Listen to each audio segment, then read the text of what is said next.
Hi guys, it's the Armchair Pundit here and welcome back to another video. So today we're going to focus on the Rugby World Cup Pool B.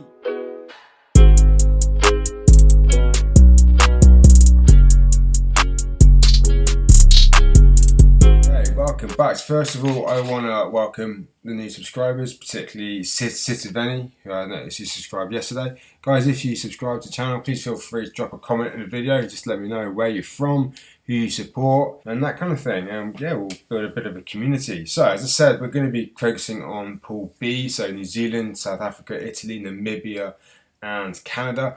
In my prediction video, I thought Russia would be in this group instead of Canada, so only one off, so that's not too bad. So let's get cracking into the team's history in the World Cup. So you all know that New Zealand have won it 3 times. They've been 1-time runner-up. They've come third twice and come fourth once, and they've reached 1 quarter-final. So obviously very, very good history in the competition in the past. South Africa, 2 times winners, come third twice, and they've reached the quarter-final twice. So again, good storied history in the competition. Italy and Namibia both failed to get out of the group. Canada have actually reached the quarter-final of the competition back in 1991, so yeah, it's pretty good. Otherwise, they have struggled to get out of the group too, but I don't see that changing this time either, really. Recent results, I'm going to nitpick with New Zealand a little bit just because they do set the bar for the standard of world rugby, so bear with me whilst I sort of dig into them just a little bit more than the others. They've shown in the last kind of 18 months that they are beatable and that teams can get to them, but let's have a look. 2019, so far in 2019, they've had 5 games. They've won 3, they've lost 1, they've drawn 1, including a 16-all draw with South Africa. So that sets up a juicy tie in this group. 2018, lost to Ireland and South Africa again. They beat England by a point, 2-point win against South Africa. So otherwise, overall, they've got a very good win percentage. It's not as good as it was leading on to the 2015 World Cup, but it's still very, very good, and they are still the team to beat, even if the world rankings don't reflect that. Let's have a look at South Africa. All right, let's have a look at South Africa now. So overall in 2019, they've been actually very, very good, very strong. They've won all their games apart from the draw with New Zealand. So obviously that bears them in good stead. So they beat Argentina twice and Australia. 2018 was not quite as strong result-wise as 2019, but still extremely good. You can see how they're building their results up, building that momentum up into 2019 World Cup. They had a close away loss to England. They won 1 and lost 1 versus New Zealand. They struggled early on in 2018, actually. You can see that in the results. They lost to Wales and they lost to Argentina. But as the year progressed in 2018, they got better and better, and the results showed that. In 2019, they've been extremely good. Back in 2017, I actually wrote them off. I didn't think they stood much of a chance, really, of having any impact in the World Cup. That was before the groups were drawn. Now, however, they are looking extremely good. Very strong explosive forwards, very quick and explosive backs too. So they're looking almost a whole package, and they could be the dark horse of the World Cup. The New Zealand-South Africa pool game is going to be one of the ages, I think. It'll be very, very good because obviously the winner of the group plays second place in the other group. So they're going to want to have a look for a win in that one. So Italy, poor 2019. They actually hammered Russia, but that's about as good as it got for them. The recent games against the big sides, so France, England, Ireland, they were very, very poor. Six Nations, they've been really struggling. They haven't really produced anything the last couple of years in Six Nations at all. I said this in the Six Nations video, they seem to be going backwards, and they continue to go backwards, and there seems to be no respite. And once Parise, their major shining light, once he retires, I don't know where Italian rugby is going to go. They're going to lose their figurehead. I just don't know. 2018, they beat Georgia and Japan. They also lost to Japan that same year in a 2-game series. They had a 2-point loss to Scotland in the Six Nations, which was about as close as they got to actually getting a win. Otherwise, they would just smash everybody. How much longer they can protect their place in Six Nations, I don't know. Conor O'Shea in charge of them. I was hoping he's going to be able to turn them around, but he doesn't seem to be able to. I think they have to find something from somewhere, and I just don't see it happening at all in his World Cup.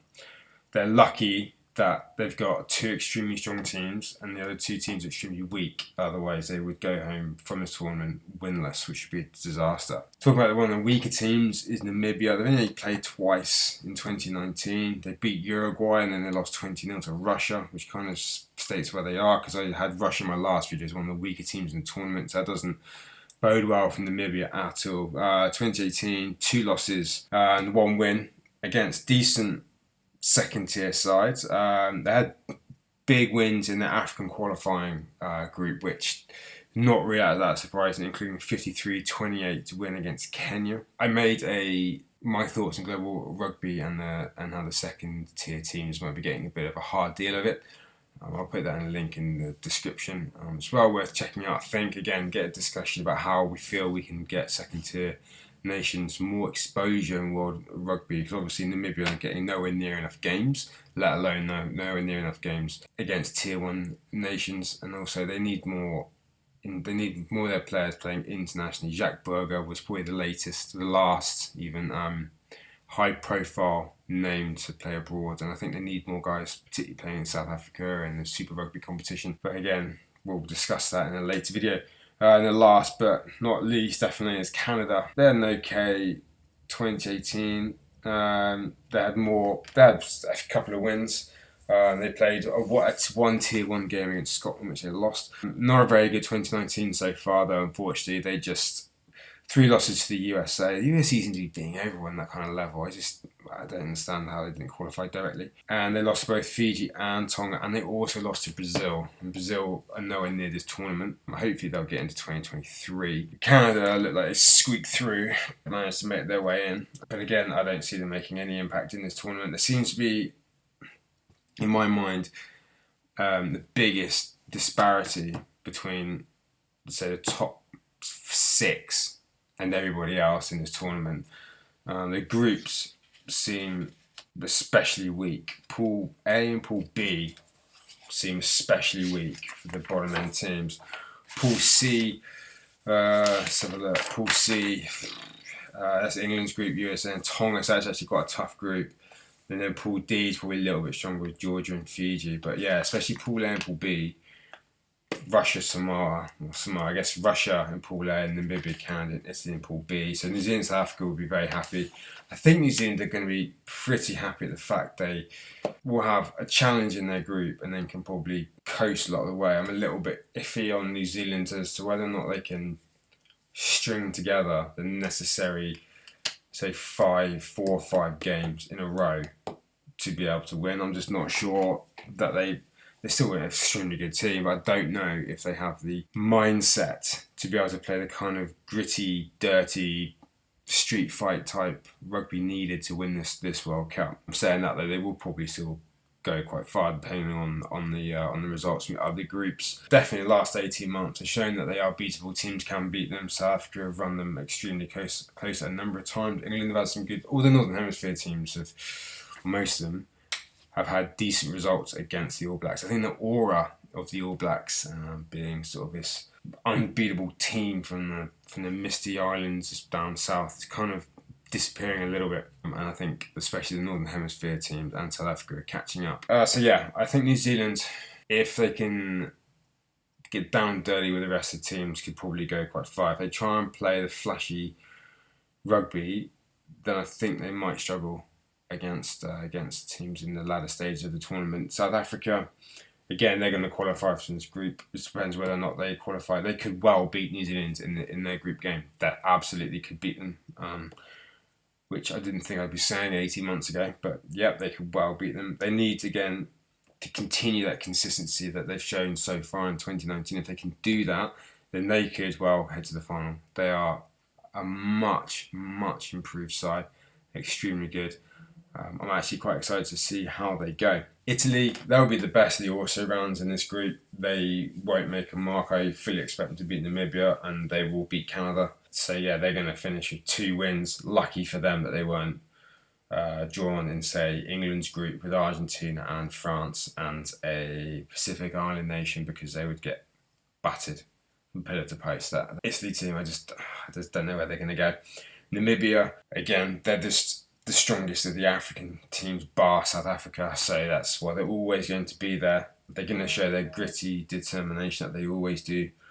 But again, it boils down to the lack of talent in that part of the world and the lack of opportunity that there is in Africa, and certainly African qualifying. I feel like if one team like Namibia pretty much guaranteed to always be there, then they need more exposure to top tier rugby more often, because at the moment it's not good enough. Canada, again, same boat as Namibia. I think the Namibia-Canada games is obviously going to determine who's going to come bottom of this group. So Canada, they've really struggled. I feel as though Canada could probably go down the route that the USA have gone down and poach athletes who have not made it in college sports, like college basketball and American football, CFL, the Canadian Football League, and maybe start their programming through sevens, much like the USA have done. Build popularity in the game that way, and give those naturally gifted athletes another avenue into the game. Starting at sevens and maybe moving into 15s. I know they're two completely different games, but it might well be worth having a look at that. Anyway, that's enough for me for now. Tomorrow we're going to release probably the most challenging, exciting pool of the tournament, which is Pool C: England, France, Argentina, USA and Tonga. That should be a good one. I'll get stuck into that tomorrow, guys. Anyway, have a nice day, and I'll catch you in the next video.